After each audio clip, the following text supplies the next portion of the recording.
Back மட்டும் தானா, வேற எதுவும் வேணுமாமா? நரேட்டோ, அவெஞ்சர்ஸ், ஸ்பைடர்மேன். ஓகே, பில் பண்ணிடலாம். பில் பண்ணிடலாமா? 1500 வருதுமா. கடைக்குங்க அதெல்லாம் 10% டிஸ்கவுண்ட் போக 1350 கொடுமா. ஓகே, நான் ஸ்கேன் பண்ணிடுறேன். QR கோட் இங்க இருக்கு. அது அங்க பாருமா. ஓ, கடைக்குனா 1000 ரூபாய்க்கு டிஸ்கவுண்ட் இருக்கா?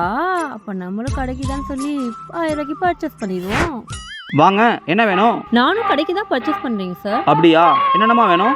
School bag, lunch bag, pencil box, pencil pouch. நீங்க கேட்டதெல்லாம் இங்க தான் இருக்கு, பாருங்கம்மா. இது மட்டும் போதும் சார். என்னம்மா கடைக்குங்கிறீங்க, ஒண்ணு தான் எடுத்திருக்கீங்க? இப்போ சாம்பிளுக்கு எடுத்து போறேன், அப்புறம் வந்து நிறைய வாங்கிக்கிறேன். இவங்க எக்ஸ்பிரஸ் எல்லாம் பார்த்தா கடைக்கு வர மாதிரி தெரியலையே. டவுட்டா இருக்கு, விசாரிப்போம். என்ன யோசிக்கிறாரு, நம்ம கடைக்காரங்க இல்லைன்னு கண்டுபிடிச்சிட்டாரோ? ஆமா, கடைன்னு சொன்னீங்களே, எந்த கடை, எங்க வச்சிருக்கீங்க? அது வந்து அசோக் நகர்ல. அசோக் நகர்லயா? அங்க எதுவும் கடை இல்லையே.